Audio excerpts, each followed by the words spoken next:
Hi, my name is Annu Syren. I'm a sound designer here at Colossal Order, and today we talk about sound and music.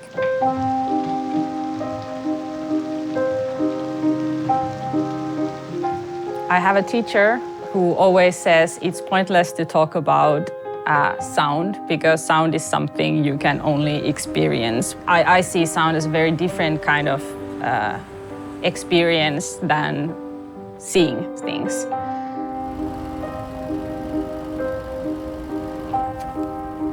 In Cities Skylines II, we have expanded many of the audio options to give the players more control over what kind of sounds they want to hear and at which volume level.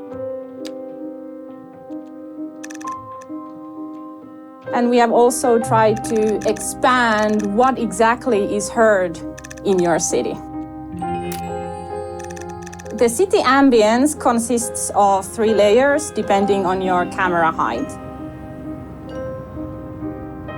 Then on top of that, we have built different kind of ambient sounds based on your camera locations, such as if you're above a forest or a busy highway, or if you are having rain and how intense that rain is.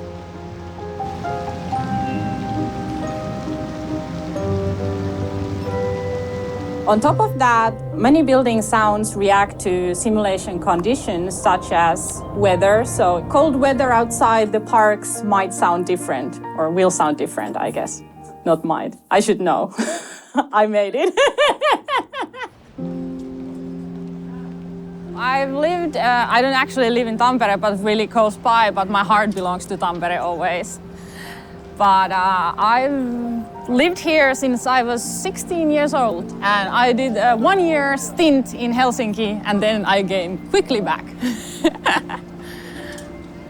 I just love this city. I love the red brick feeling and the old factories.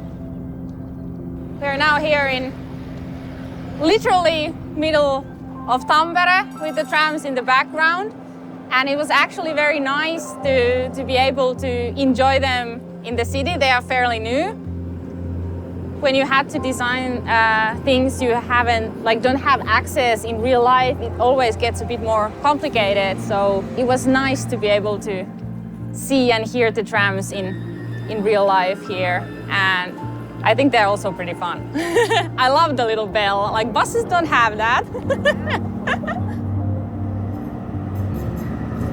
I take inspiration everywhere around me, and especially since we are dealing with a city builder, so I pay a lot of attention to distant sounds. I find it easier to replicate sounds that you hear really close, but it gets a bit more difficult when you're hearing things that are really far away, but you still hear them, like traffic, because you have an individual car.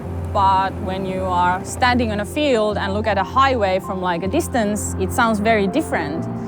So that's something I was really inspired by. So I actually took a lot of walks near roads and just listened to how the cars sounded from a distance rather than from really close by. And it's very interesting because you need to be able to recognize them as the same source, but it sounds different.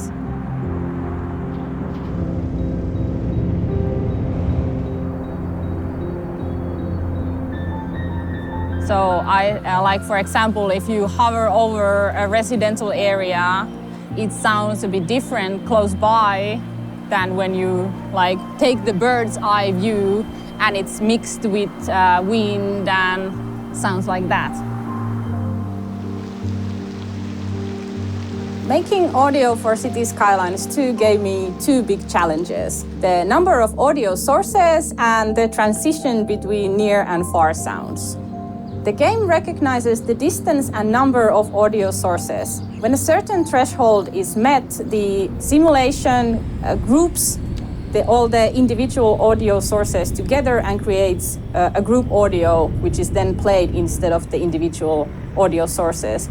And this is to prevent the audio from becoming too cluttered, so you can actually still hear all the relevant and interesting things.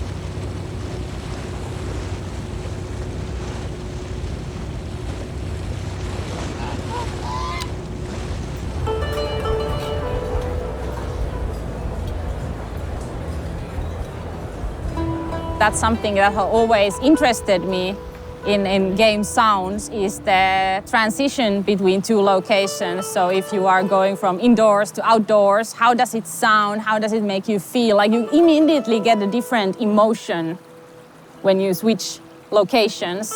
So I just had to do that, but in a much, much larger scale.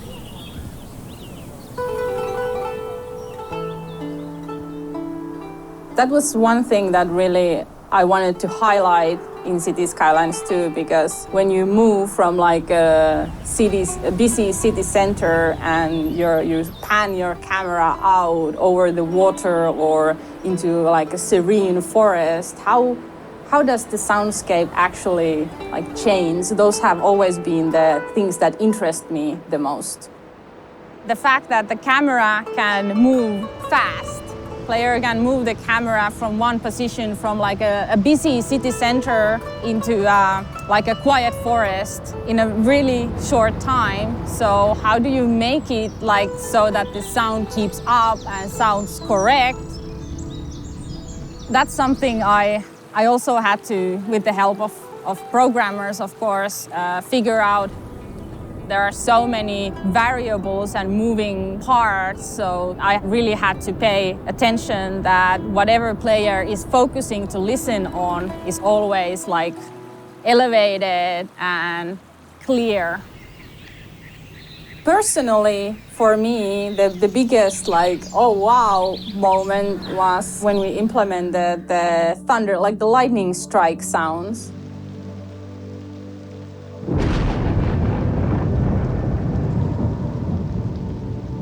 And they actually have a small delay, so when you see a lightning strike in the distance, the sound actually has to travel for a while before you can hear it.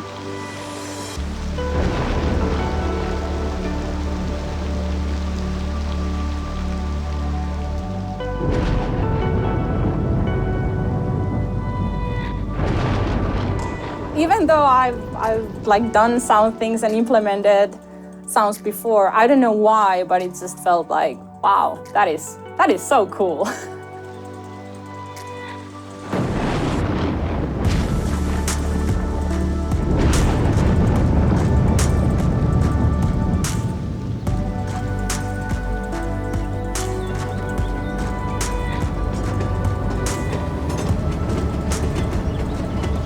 I'm a problem solver. I like difficult things. I like my games difficult. So I definitely enjoy the challenge, even though it can feel a bit frustrating and headache-inducing. Like I mentioned earlier, I just love the feeling when it sounds just right. It's not something I can like pick apart what makes it right. And I firmly believe that sounds are a big part of like emotions, and that's why it's important for me to feel things when I design sounds. Of course, they are there to portray information, but they are also like carriers of emotions. And I hope that players can feel what I felt when I heard the sounds.